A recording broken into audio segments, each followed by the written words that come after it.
my God, guys, we just crossed the 100,000 subscriber mark. This is crazy. Thank you so, so much. I'm so super humbled by all of your support. Thank you so much for continuing to support me to be able to do what I love to do and I'm passionate about for a living. And to celebrate this amazing occasion and to give back to the community, I came to the conclusion that I'm nothing without any of you guys. So I thought, what better way to actually celebrate this than to sit down for a conversation with you. Well, 5 of you guys anyway. So I reached out on Twitter and Telegram for volunteers, and basically, guys, without any further ado, here are the awesome community members who were gracious enough to sit down with me and to share some of their experiences with the community.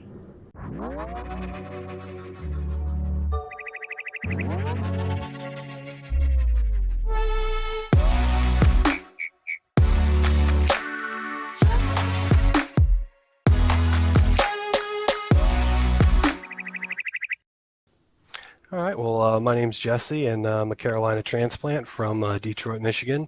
Most of everybody knows me as Mr. Harry Lasagna, and some of the older OGs know me as Mr. Harry Balzania. It's pretty funny how I kind of came into that name. If some people remember, especially in the U.S. here, back in the late 90s, we used to have this Columbia House CD where you got 12 CDs for a penny if you signed up for their club, and essentially I wasn't 18 yet, so I found a way to go ahead and fill one of them out and just kind of put the funny name Mr. Harry Balzania on it and sent it in. Didn't think much of it, and then when I received that package with that name written on it, I was kind of like, okay, so this is how it works, and realized at that point that as far as credit and the system was kind of rigged and not really real. I kind of broke the facade for me. Many years later, essentially I had gotten banned on Sony, PlayStation, and Xbox Live for the name, and was told that it was not kosher. So essentially trying to come up with something that would be similar that everybody kind of recognized at the same time. A good friend of mine, Nine Piece Nuggets was his name. His girlfriend came up with Mr. Harry Lasagna, and the rest is kind of history. Well, my name is Dowlie. That's my nickname, and I'm from Pennsylvania, United States. And something about me is my favorite pen is the Pilot G2. My name is Peter Jenner, and I live in the Blue Mountains, west of Sydney, the beautiful Blue Mountains. But I'm in Sydney at the moment because I had to be down here to rehearse a play. So I thought I'd stay overnight. And something interesting about myself, I'm far too old to be in crypto. My sons think I'm an idiot, even though I gave them some Bitcoin. What can you do? Your kids are your kids. You're never too old for Bitcoin. No, I agree. You're never too old for Bitcoin. So I'm Trish. I'm from Brisbane, Queensland, Australia. That's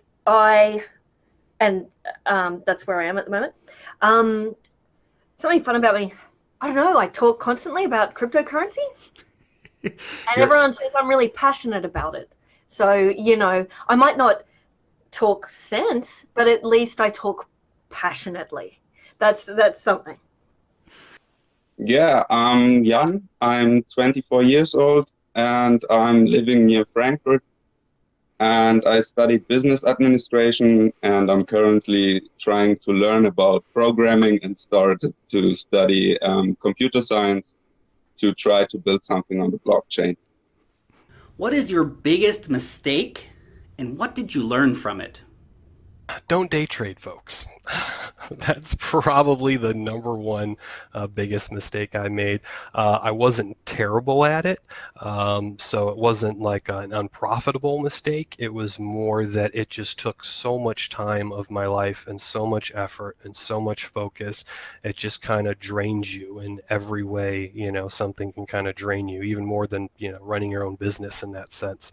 A big mistake while day trading is that it's the only time that I've actually burned Bitcoin by sending it to a different chain. So I was, 10, 12 hours into day trading, and I was wrapping up and, putting my funds where I needed to for the night. And I was on a decentralized exchange where it auto-populates the last address that you use, no matter what no matter what asset you're sending. And it populated an address for a different chain entirely, and I sent my Bitcoin to that chain, and I burned it. That's never coming back. And that would probably be my my biggest mistake. Count the chickens before they hatch, so to speak.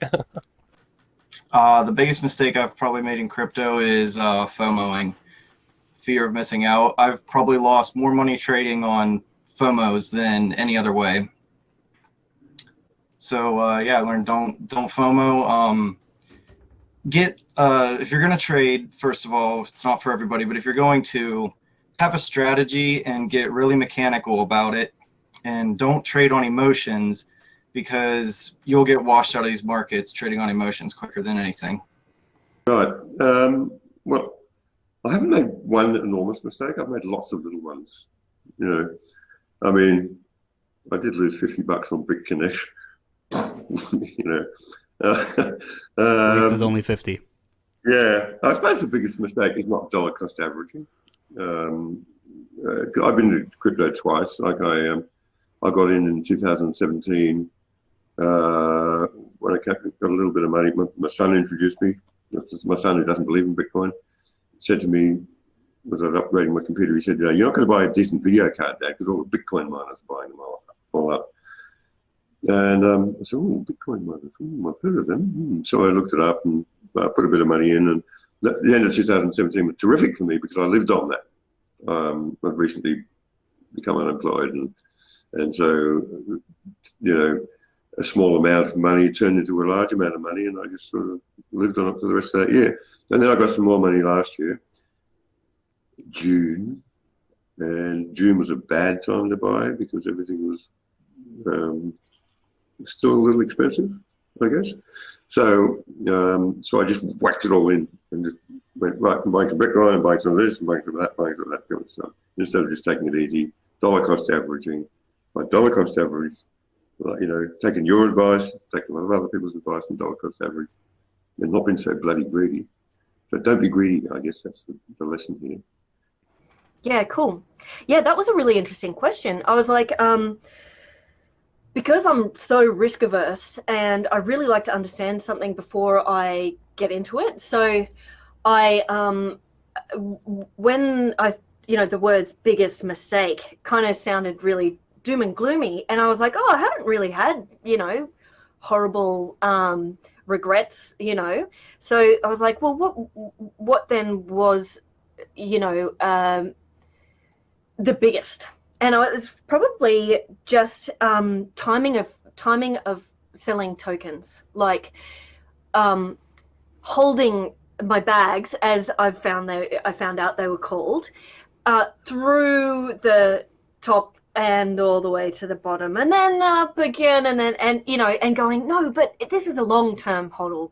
This is a long-term hold. I should, keep a hold of these things, and slowly with time learning, no, you're allowed to, sell, take some profit.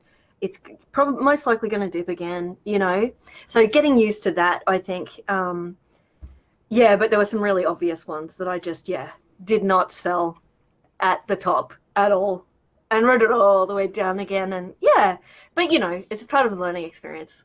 My biggest mistake actually was to just follow some random people on the internet, and they were shilling like some crazy coins, and I was like, okay, I wasn't educated enough, and I was like, okay, this coin this will be the next big Bitcoin thing, and I was like, okay, I have to put my money into it, and I have to see what's going on there. And as you are, if you're not educated, you just buy and you just hope that it will go up, and it plummeted and didn't surge. And I was like, man, I'm not selling, and now I lost all my money. And I think this will happen to a lot of people if they don't educate themselves. So yeah, that was actually my biggest mistake I've made so far. But you always learn out of it, and I try to learn a lot from it. And yeah. What is your number one piece of advice for investors? Something that you preach constantly, and that's do your diligence. Do your own research. Really take the time. There's no need to rush into anything. There's no time limit. You're not going to miss out, if you take an extra week or an extra month or an extra year before you invest in something, and not just taking that time, but also, asking the right questions. There's a ton of resources, and, working in the space for a while, CEOs are readily available. Everybody wants to hear from you. And if you have a good, engaging question and you have a criticism that's founded, they want to hear it. And anybody or any place that you go where you get dismissed, where if you ask a good, well-informed question and you're not a jerk about it, and you get banned or you get silenced or pushed aside, is not some place you want to be. That gives you everything that you need to know about that project and what they're doing. And if they're not willing to hear you out and listen to you and respond, then chances are they're not going to be around very long. For new investors, number one piece of advice would be to have strong hands and only do business with other strong hands. And that would be people who are going to appreciate our money in the most literal sense, because there's a difference between selling and spending. When you sell, you actually add to the float, and in a small way, you're impacting the price down. And when you trade your Bitcoin for goods and services, especially to someone who's actually going to hold on to it and not sell it, that actually reinforces whatever price point you traded for goods and services at. So if we all do that, the price will go up. Yeah, learn and read. And I was looking at an interview with by Andreas Antonopoulos the other day, and the interviewer was asking him, if people ask you, is now a good time to invest in Bitcoin? What do you say? He said, I say, don't buy Bitcoin. Do not buy Bitcoin. Whatever you do not buy Bitcoin. He said, go and read, drink from the fire hose, and then when you've learned enough not to ask that question, that's that. Is it? You've got to learn enough not to want to ask me that question. You've got to have the knowledge yourself. So don't invest without the knowledge. You know what I mean? Yeah, cool. So I think it'd be like, just get in there. Just, dabble. Join an exchange.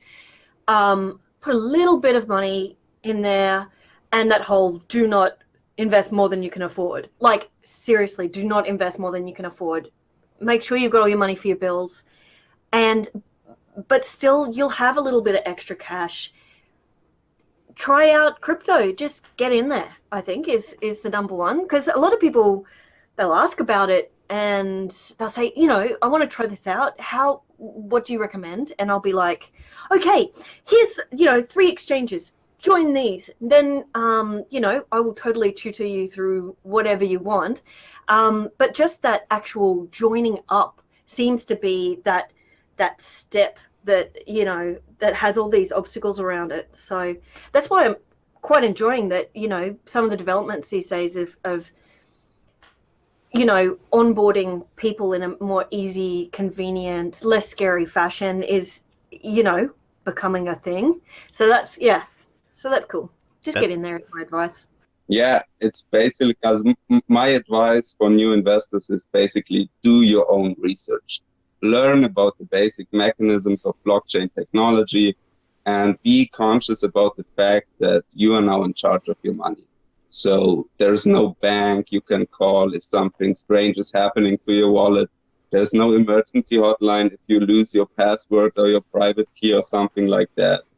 And yeah, this, on the one side, it brings a lot of responsibilities, but on the other side, it brings a lot of freedom with it. And the freedom thing is that you have no central authority that is constantly devaluating your money and printing more and more money into the system. And I think this will bring a lot of value to society. And now is the time to really learn about these things and try to get a piece of the cake if you want. And yeah, you should ask yourself, why am I in for cryptocurrencies? Is it only the fact that I want to make quick money, or am I also in to learn about the technology and see what it might bring for society? But for both ways, you should always educate yourself, you know, because if you're not educated, you get easily fooled and scammed, and cryptocurrency is the wild, wild west.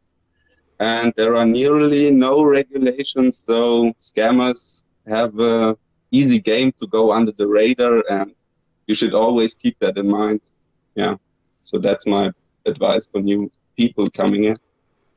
If you could buy just one altcoin, which would it be and why? It's hard, but it's an easy, choice. It would be Litecoin. I mean, Litecoin's really, if I had, I've been mining Ravencoin since, March of last year, shortly after the Genesis block. I love Ravencoin, but if I had a gun to my head and I could only choose one coin besides Bitcoin, it would have to be Litecoin. And that's, really strongly based on the development of it, the potential of Lightning Network, the token metrics of the chain as far as, equivalent to Bitcoin, the fair distribution, and everything like that. So Litecoin would definitely have to be my number one pick for an altcoin. If I could pick only one, it'd be Litecoin. Good old Litecoin. Now, what makes you choose Litecoin above any others?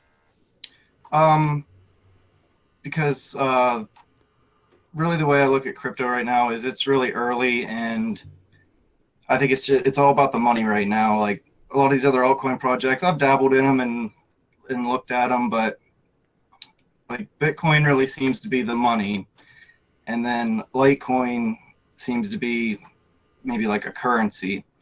And something unique about it is it uses the script algorithm instead of SHA-256. So that makes it different enough from Bitcoin that like the hashing power on the Bitcoin network can't be used to, say, attack Litecoin. And that can't be said for Bitcoin Cash. And another reason for Litecoin is it has the Lightning Network, atomic swaps, so it could be atomically swapped with Bitcoin. So like I'm a little bit Bitcoin heavy, and I think if a coin has operability with Bitcoin, that's probably a good thing. And the transactions for Litecoin are fast and cheap. Like, I'd love to say NOS, but I can't say that at the moment. But I'd love someone to do a big catch up on where NOS are at the moment. Hint, hint. Right? But for me, I can't go past Chainlink because it's just so useful. It makes smart contracts useful. It connects them to data sources, to live data sources, provides end-to-end secure payment channels. Well, it's a great technology, and no wonder the price is going through the roof, because it's just so it's got so much utility. For all just smart contracts, what are they without connections to data sources? They're not very smart. That's what they are. Yeah, exactly. Not very smart. So this makes them smart. It's great. I love Chainlink. So that's the one I would definitely, I think, if I had to own one, be Chainlink. Right. So I super love Engine. Love Engine. And bought in at the start. Like, that was kind of, really one of the first projects that I really loved the community. They were like, on Telegram and wherever I encountered them, they were respectful, they were kind, the misogyny was just kind of not there. And if it was, it just got like really well dealt with, like in a respectful way. And, people just being nice about people, if someone's being rude or disrespectful or something, people dealing with it in a nice way. And I was like, and so, because that's an important part of a community for me, is that that misogyny is just kind of absent as much as possible, or sexualization of women, even that, and which is why I appreciate Anthony Antonopoulos constantly going, hey, I'm not going to this this conference because they've got the such and such girls, in their sparkly small clothes and stuff, which I've got nothing against, yay, sparkly small clothes. But, it's the sexualization of women, and you're a woman and you go along and suddenly there's that, vibe in the air. I really cannot handle that. So anyway, I've just gone on a rant about misogyny and sexualization of women in the industry. But Engine. So many reasons why I like Engine. I mean, they're innovative, and the fact that they've got developers excited, interested, creating things early. They've got a brilliant wallet. It is so super secure, and interface is so intuitive, and it works. It doesn't just go, oh, sorry, we're little circle, we're just try reboot. Never happens. You go to pay for something, boom, works every time. So anyway, what else? Great community devs. They work with gaming, which is great for adoption and getting people involved. The minting, I think that's great. The artifact minting, where they'll have an object and then they will have the engine stuck in there so that it has the engine value. The engine's integrated, but it's got this amazing, cool invention, this artifact in there. I think that's just brilliant. And also I guess cross-platforming. I don't know. It's not really the multiverse. That's across many games. Yeah, I'm currently super excited about Next with the Nash exchange. I heard you sometimes talking about it already. And it's Next and Nash because they try to distribute finance to everyone. You have like borderless investment possibilities, and they are trying to build a non-custodial exchange. So you are always in control of your funds, and you don't have like things like some wrap BTC or something like that. You will be able to trade the real BTC on that decentralized exchange. And there are many excited things about Next actually, and some of them are like they try to close the gap between the crazy unregulated crypto space and the legal side that we have already in place, and they try to acquire like trading licenses for banking, for securities even. And Next is even the first security token in Europe and maybe all over the world, I don't know. And I see the security market to be similar to the ICO markets back in 2016 and 17. And I think this will that we have like a big market in front of us. And I see Next really paving the way to be like the go-to exchange to trade securities in the future. And I'm really excited about this.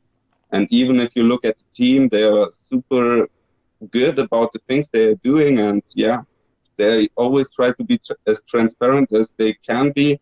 And I really like how they work, yes. And that's why I'm super bullish about Next. What worries you the most right now in the crypto scene?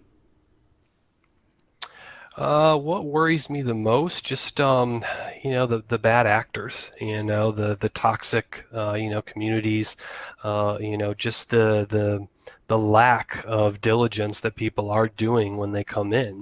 They just and I was the same way in the beginning. I saw what drew me in, seeing the potential for financial freedom, and that's a huge thing. But with that comes a lot of people out there that are just waiting to take advantage of you. They're waiting, and it's not just scammers that are trying to get you to give up your private keys, or it's not just an exchange that gets hacked and closed and you lose all your funds. It's projects, full-on projects that are making this facade that they are something that they are completely not, and they're getting a lot of really good people and a lot of money put in their hands that should never be there in the first place. So security isn't a problem when it comes to the actual chains, as far as Bitcoin and sending, but as far as having some way for people to verify legitimacy of something is a big concern. I know we have the ETH scam database is a great, way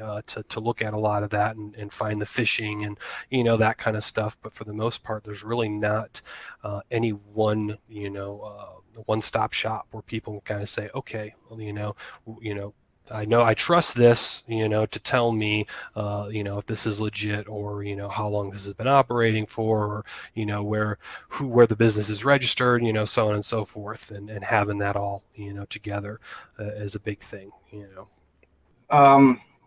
Within crypto itself, I think what really worries me is a lot of the tribalism around it. Everyone's got their favorite coin, and their coin is better, and I have a suspicion that a lot of people haven't actually done their research. And it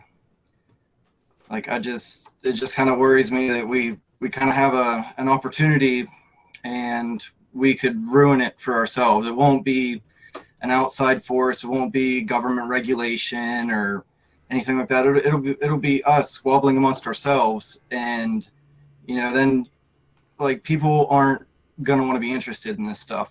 I'm kind of happy that all these forks and things happened in the bear market, because if this would have been going on whenever things were getting hyped, I just think it really would have confused a lot of people and scared a lot of people off. So I kind of look at it like the crypto world aired its dirty laundry during the bear market while no one was looking.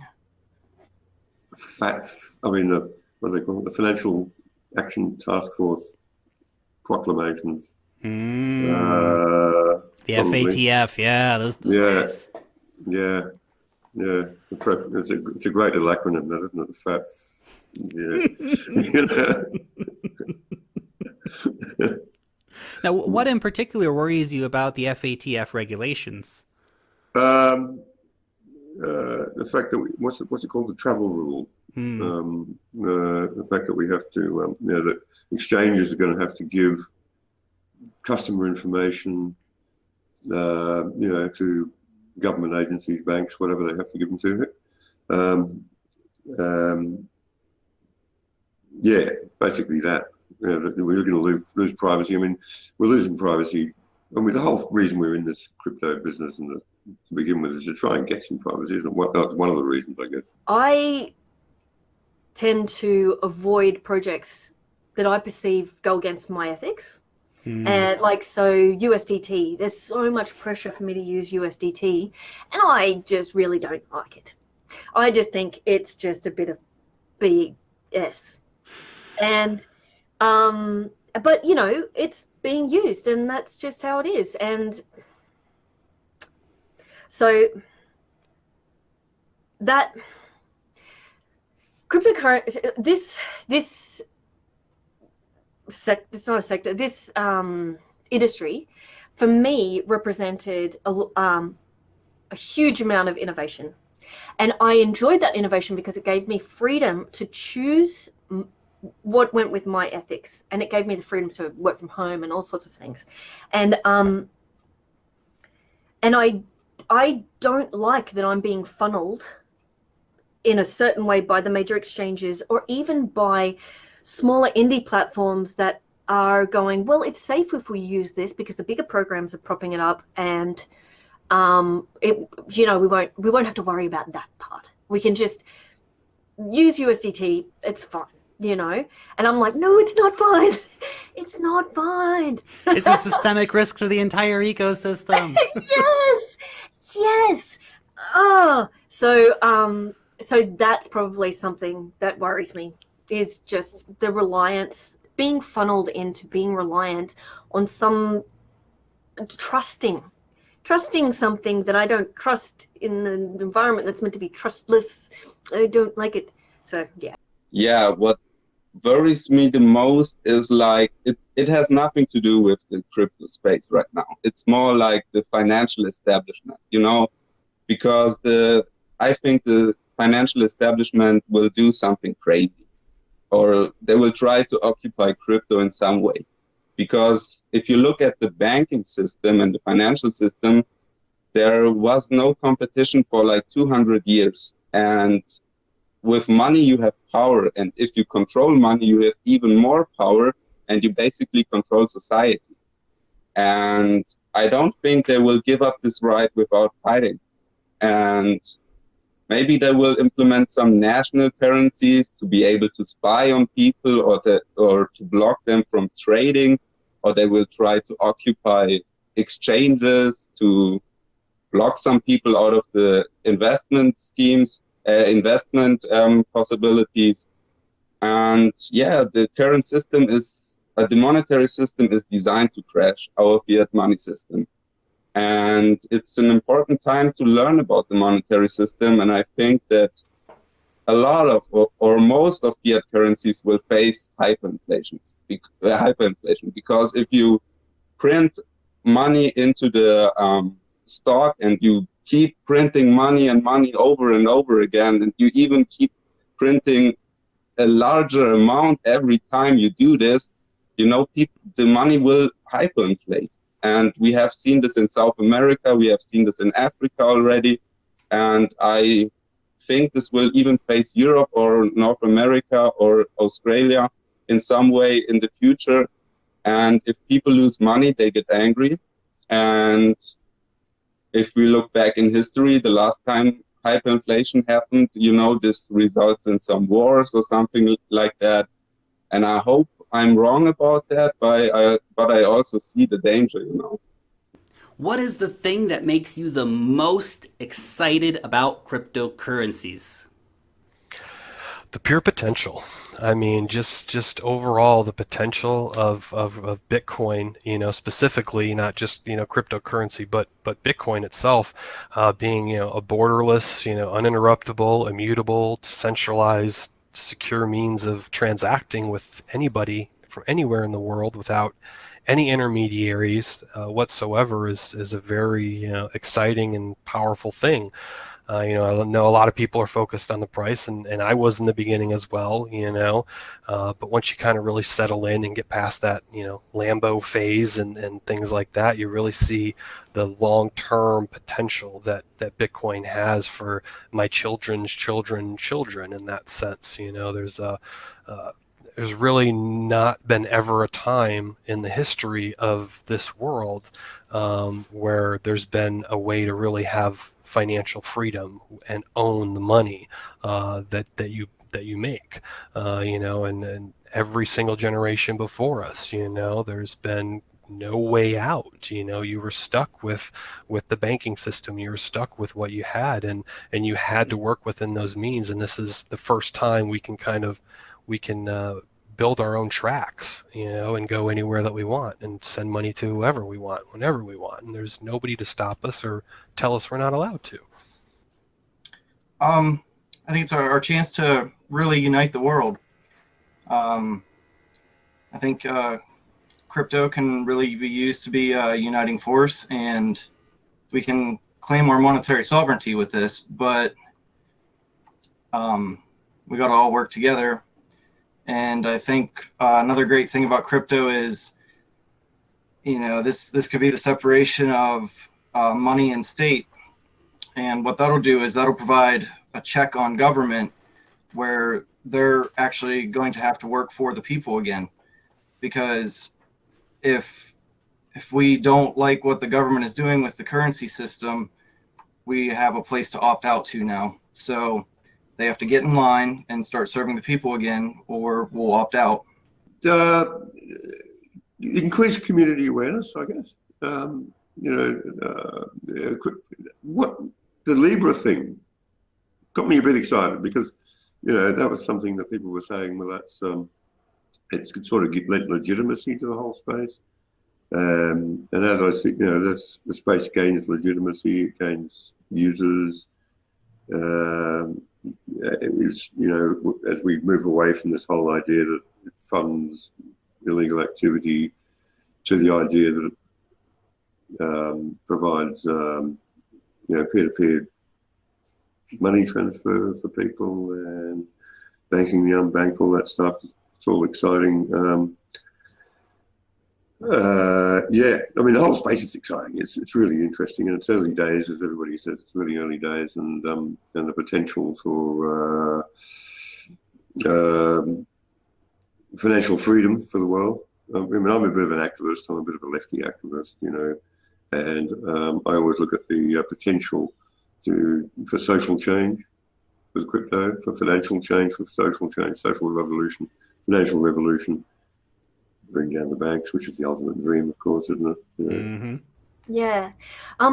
One thing that I do really like about cryptocurrencies is the idea that they are useful for the dispossessed, you know, and that despite sanctioning, that is just so inhumane so often.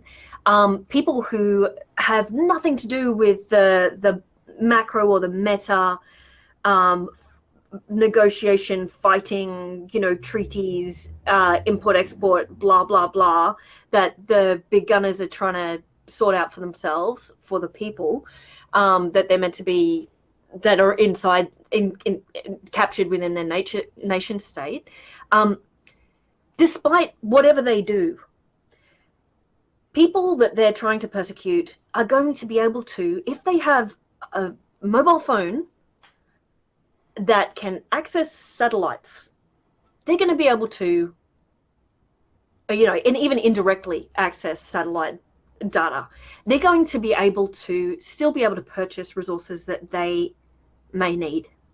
And especially when it's like at critical emergency, natural disaster times, that sort of thing, when you get minorities, you just get groups of people that someone wants to oppress, oppressed. At those times, cryptocurrency appears and can, you know, do some good. And that's, you know, what people need when they need it most. That's, you know. Yeah, it's actually the big playing field of ideas. You know, Pandora's box is open, and the Bitcoin box is open for over 10 years now, and it is working. And the idea of decentralization and freedom of money is capturing the world right now. And with this, borderless innovation is taking place. You know, people from Australia, people from Europe, people from South America, from North America, they all can be part of this innovation and of this development. And, you know, you have so many different projects out there and so many different platforms and coins. And on the customer side, you can basically choose whatever technology fits you most. You just have to educate yourself and learn about these things. And yeah, that's what makes me most bullish about this whole crypto space. Because yeah, it's like a new generation of money, and it can change society forever. And people just need to start learning about these things. Yeah. Who have you been telling about cryptocurrencies? And what do they say? I tell anybody that listens, you know, I wear a lot of, you know, merch. You know, I wear the, you know, I am Satoshi Nakamoto shirts a lot, and a Bitcoin, you know, big Bitcoin logo, you know, baseball caps and things like that. So I'll get that engagement from the random person. Like if I'm in the farmer's market or something, someone will just like, you know, tap me on the shoulder and be like, nice shirt, you know. But when I want to, like, and I'm like, oh, you know, like I want to engage and talk, they're kind of like, oh, you know, I'm my friend and I just know. And it's like, so I can still feel how far away, you know, it is as far as mass adoption goes. And the people that I do get that engagement with and start talking to, you know, they're still kind of, it's hard to, you know, get that real engagement from somebody just within a few moments. So it's really hard to convey everything, you know, really what Bitcoin is, what Bitcoin means, what Bitcoin could be, you know, within that elevator pitch. You know, you can let people know, you know, and kind of give them an idea that they didn't know. It's a ledger, you know, it's an accounting ledger essentially, just like you know, any other accounting ledger, except for, you know, it can't be fudged. Nobody can move funds that don't exist, and so on and so forth. So they understand the basics, but when you get into, you know, mining and rewards, and you get into, you know, distribution, and, you know, as far as you know, having something that you know, is deflationary as far as inflationary, then you find yourself having to really explain to people how banks work and how banking works, and that's like a whole nother beast in itself, so it's it's great, and I get some great engagements with a lot of people. I have a lot of family members that I've brought into the fold that are happy and are didn't go nuts and just put everything on something, but they're DCAing and they're invested, and they're happy to be in the space. So it's great. I get positive. I've yet to meet somebody who was like, "Oh, Bitcoin, that crap," like. So that hasn't happened yet, because then I'd be like, "Oh, you must not know about Bitcoin. You must have been talking to your JP Morgan broker about it this week, huh?" And seriously, my dad went into his Chase broker, and he was going to invest a little bit of money, and the guy, as soon as he brought up the word Bitcoin, the guy was like, "That's not a regulated." He's like, "Well, no crap." It means you can't tax it, right? You can't take a cut, right?